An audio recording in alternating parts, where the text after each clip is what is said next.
Armstrong, who brought it to the world, and all the dance bands, you know, with Stan Miller, Benny Goodman, Tommy Dorsey, Rick Ellington, Count Basie, and the combos, Louis Jordan and his Timpani Five was one of our all-time favorites. And we didn't know what we were singing, but we sang along. Caledonia, ooh, Caledonia, why you and Louis Armstrong, I'll be there when you did. We didn't even know English at the time. We would just sing along, and then there was the singing cowboys. You know, Gene Autry, Roy Rogers, Tex Ritter. They all sang, and we knew all their songs, and we knew how to yodel along with them. You know, and every cowboy hero had what we call a fuzzy, you know, which is the name of the Fuzzy Knight, who was like Gene Autry's sidekick. And the sidekick always did the barbecuing. And whenever they were barbecuing and on the range, they'd sing songs. And then we listened to the Ink Spots, the Mills Brothers, Mahalia Jackson, Ella, Sarah, all those first names, Billy. And by the time I was 14 years old, I was a walking anthology of American music. I was completely obsessed. So my parents got me piano lessons when I was 4 years old. By the time I was 5, I was playing classical piano. And then I saw a movie about a trumpet player, Big Spider-Big, and it was called Young Man with a Horn. And in it, Harry James, who was one of the greatest band leaders of the swing era, 30s, 40s, and 50s, but he had the most beautiful tone. And when especially he played a ballad, you know, a slow song, it just made you want to cry. And I just had to play the trumpet. Plus, the trumpet player always stood in front of the band and took most of the solos all the time. And in this movie, the trumpet player really was into beautiful threads. And we grew up, you know, going after dressing like the jazz musicians. And everybody had a pork pie hat, you know, stuff like that. So by the time I got to New York, I knew it by heart. You know, I knew the fare from the Apollo to Birdland. I'm just always obsessed with music. And I don't think it's something that I went to. I came with it. And I sure am glad that that happened to me. Because nothing else really ever got to me as much as music. Nature, to a great extent, fascinates me, you know, but then music is a part of nature. You're considered one of the greats, but you've played with some heavy hitters, and you've been all over the world, and you've seen, I'm sure, some awesome things. What kept you in the pocket of, I don't even want to say pocket, but in the stream of jazz and conscious music, instead of gearing more towards pop music I've done everything. Well, I know you've done it all. But I've recorded like Motown songs. Right.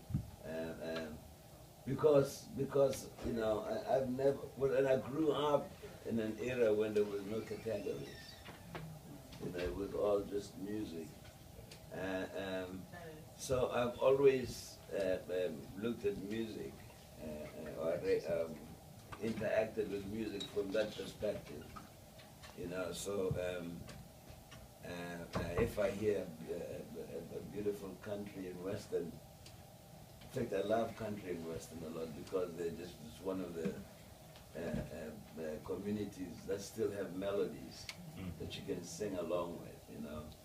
And wherever there's beautiful melodies I go, whether it's Indian, I have a rough time like when I get to China and Japan because the inflections are a little different, you know, and it seems like you should know the language. Right.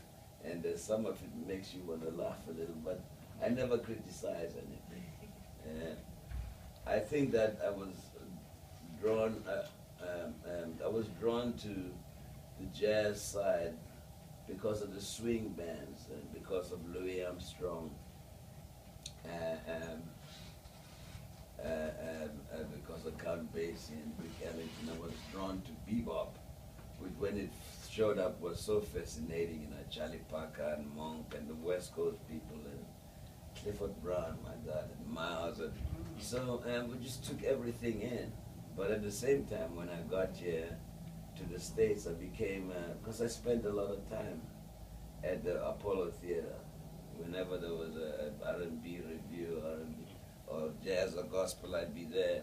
And I was a big collector of 45s, and I could sing along with everybody from Solomon Burke to Marvin Gaye to Billy Stewart. Remember Billy Stewart? I do love you. I love bebop.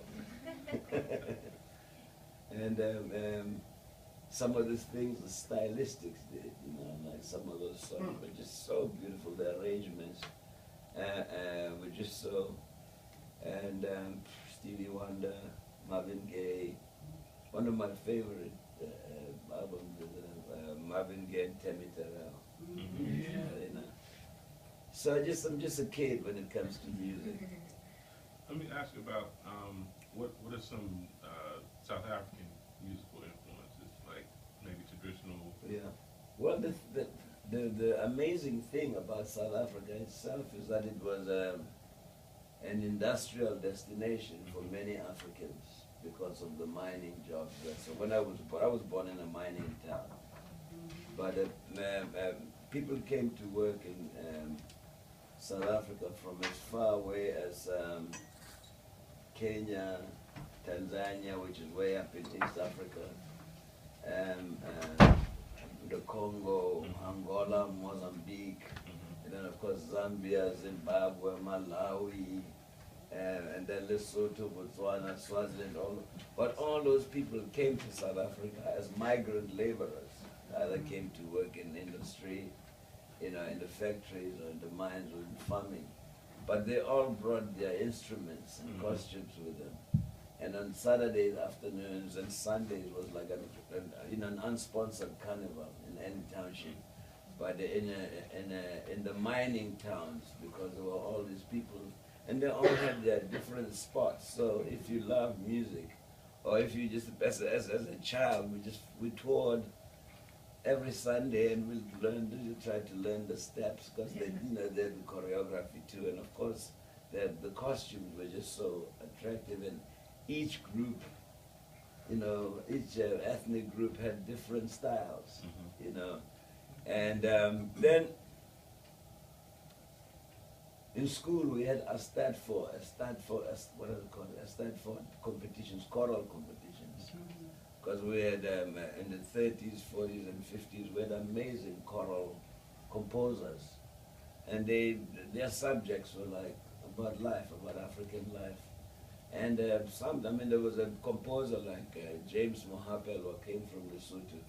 He wrote about 200 songs that were all popular with all the schools, and school competitions nationally, you know. So that also drove us. And then all the schools were missionary schools. So like we're Lutheran, Catholic, Presbyterian, Swiss mission, and we all wore different uniforms, but they had the songs. And like, another thing is that because South Africa was a potpourri of different ethnic people, we grew up as children speaking a minimum of 5 languages, a minimum, just like off the street, not even from school, you know. So we had a very, very, and then South Africa, I think the Congo, the United States is very much like that, especially in the South, is that nothing happens without music. Right. You know, if it's a birthday party or a wedding or a funeral or a political meeting, there's always songs in between. And then South Africa had like thousands of protest songs, because all the songs are just maybe 2 lines, sometimes just 1 line, you know. And you pick it up quick because you grew up with those kind of chords and melodies. And nobody ever asked, who wrote this song? Right. Because they're just many, and like, we just, you know, when you join a march, we grew up in rallies, also, you know, political rallies and protests and boycotts, and that area of life also had its music. So we grew up around a lot of music, and my belief is that to a great extent, Africa was lost because of music. You know, that's because before we attacked, we sang. Mm-hmm. So the enemy always knew where we were.